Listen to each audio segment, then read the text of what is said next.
మత్తయి సువార్త మొదటి అధ్యాయము 21వ వాక్యంలో మొట్టమొదటి మాట చదువుతాం.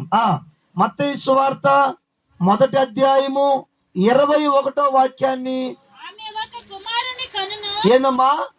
ఆమె ఒక కుమారుని కనును. వినాలా? ఆమె ఒక కుమారుని కనును, తన ప్రజలను వారి పాపములో నుండి ఆయనే రక్షించును. హల్లెలూయా! చెప్పండి గట్టిగా, హల్లెలూయా, హల్లెలూయా. గాబ్రియేల్ అంటాడు, వినాలి, తల్ల పైకెత్తాలా. గాబ్రియేల్ దూత అంటాడు, హలో మరియా యేసోబులారా, మీరేం సందేహాలు పడబాకండి, మీరేం భయపడబాకండి. అదిగో మరియా ఒక గర్భము ధరించి ఒక కుమారుణ్ణి కంటాది.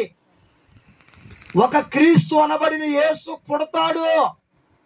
ఆయన ఎందుకు పుడతాడంటే, ఎందుకు జన్మిస్తాడంటే, ఎందుకు ఒక గర్భములో ఆయన భూలోకానికి వస్తాడంటే, తన ప్రజలను పాపములో నుండి రక్షించుటకు ఆయన పుట్టాడు. చప్పట్లు కొట్టండి గట్టిగా, వెనకాల కూడా కొట్టండి గట్టిగా, వచ్చి చెప్పండి అదే చెప్పండి గట్టిగా, సంతోషం చెప్పండి గట్టిగా, హల్లెలూయా చెప్పండి. పిల్లరా, యేసు పుట్టాడు. ఎందుకు పుట్టాడు యేసు అంటే, తన ప్రజలను పాపములో నుండి రక్షించుటకు పుట్టాడు. ఎందుకు పుట్టాడమ్మా? యేసయ్య ఎందుకు పుట్టాడు? కిరీటాలు పెట్టుకోవడానికి కాదు, మన దగ్గర ఏదో తిని తాగడానికి కాదు. యేసయ్య 2025 సంవత్సరాల కిందట పశువులు పాకలో, మరియమ్మ గర్భములో, చలికాలములో, మంచి కాలములో ఒక అనాదిగా, ఒక దరిద్రుడుగా, ఒక భేదవాడిగా ఎందుకు ఆయన పుట్టాడు అంటే, తన ప్రజలను పాపములో నుండి రక్షించుటకు. అందుకని మీకు అప్పుడప్పుడు చెప్తుంటా, అమ్మా తల్ల పైకి ఎత్తండి. అందుకని మీకు అప్పుడప్పుడు చెప్తుంటా, నేను గాక యేసు ప్రభుని గాని నమ్ముకోక ఉంటే ఒకవేళ, అమ్మా ఈరోజు నేను ఎన్ని పాపాల్లో పడిపోయేవాడినా. నేను ఇందాక ఎలీషా ఇద్దరం కలుసుకుని ఆ బండి మీదకి బయలుదేరిపోతా ఉంటే, మీ ఇద్దరం ఎన్ని చెడు వార్తలు విన్నామో, మీ ఇద్దరం విన్నామో. వెంటనే నేను అన్నాను, ఎలీషా ఇలాంటి వాళ్ళతో మాత్రం సావాసం చేయబాక, ఎందుకంటే అదే అలవాటు మనకు కూడా వస్తాయి. అసలు వాళ్ళు జోలే మనకుంది. ఏదయ్యా, లోకంలో భయంకరమైన పాపం. యవన కాలంలో భార్యకి తెలియక భర్తకు తెలియక భార్య పాపం. పిల్లరా, యేసయ్య ఈ లోకంలో ఎందుకు నీ కోసం నా కోసం పుట్టాడు అంటే, మన పాపములో నుండి మనలను రక్షించుటకు యేసయ్య పుట్టాడు. అందుకని చెప్తున్నా, నేను గాక యేసు ప్రభువును గాని నమ్ముకోకపోతే నేను ఇన్ని చోట్ల పాపంలో పడిపోతున్నాను. ఈరోజు నేను చెప్పగలను, పాపం అంటే నాకు తెలియదు. నిజం, పాపం అంటే నాకు తెలీదు. ఎందుకు ఈ మాట చెప్పగలుగుతున్నానంటే, నా కోసం పశువుల పాకలో పుట్టిన యేసయ్య నా పాపములో నుండి నన్ను రక్షించాడు. ఆయన స్తోత్రం కలుగును గాక, హల్లెలూయా.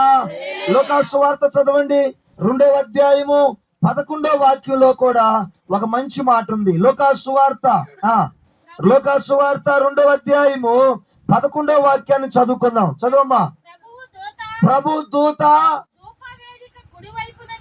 నిలిచి, అమ్మా లూకా సువార్త తల్లి 2వ అధ్యాయం 11వ వాక్యం.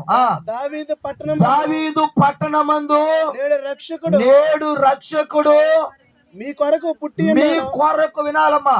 దావీదు పట్టణమందు నేడు రక్షకుడు మీ కొరకు పుట్టి ఉన్నాడు. ఎందుకు పుట్టాడు? ఈయనే ప్రభు అయిన క్రీస్తు. దానికి అమ్మా మీకు అర్థమవుతుందా?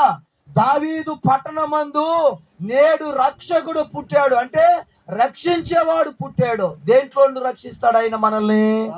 పాపములో నుండి. అయ్యా సోడు పెట్టచ్చు కదా. పాపములో నుండి రక్షిస్తాడు. స్తోత్రం కలుగును గాక, హల్లెలూయా. పిల్లరా, తల్ల పైకి ఎత్తండి. ఒక చిన్న మాట నేను చెప్తాను చూడండి. బైబిల్లో ఒక మాట ఉంది, పాపానుకొచ్చు జీతం అంట మరణం అంట. అమ్మా కరెంట్ షాక్తో పెట్టుకోవచ్చు, లోకంలో ఉన్న ఆయుధాలతో పెట్టుకోవచ్చు, పాపంతో పెట్టుకోకూడదు. పాపం చేసినోడు బతుకు ఏంటంటే బతుకున్నప్పుడే చచ్చిపోయి ఉంటాడు.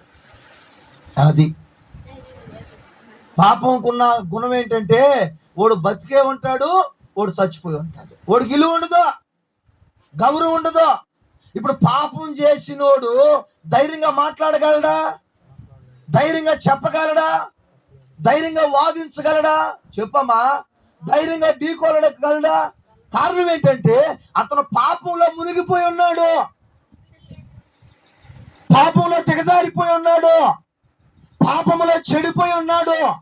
అందుకని దావీదు పట్టణమందు నేడు రక్షకుడుగా యేసయ్య నీ కోసము నా కోసము ఆయన పుట్టాడు. స్తోత్రం కలుగును గాక.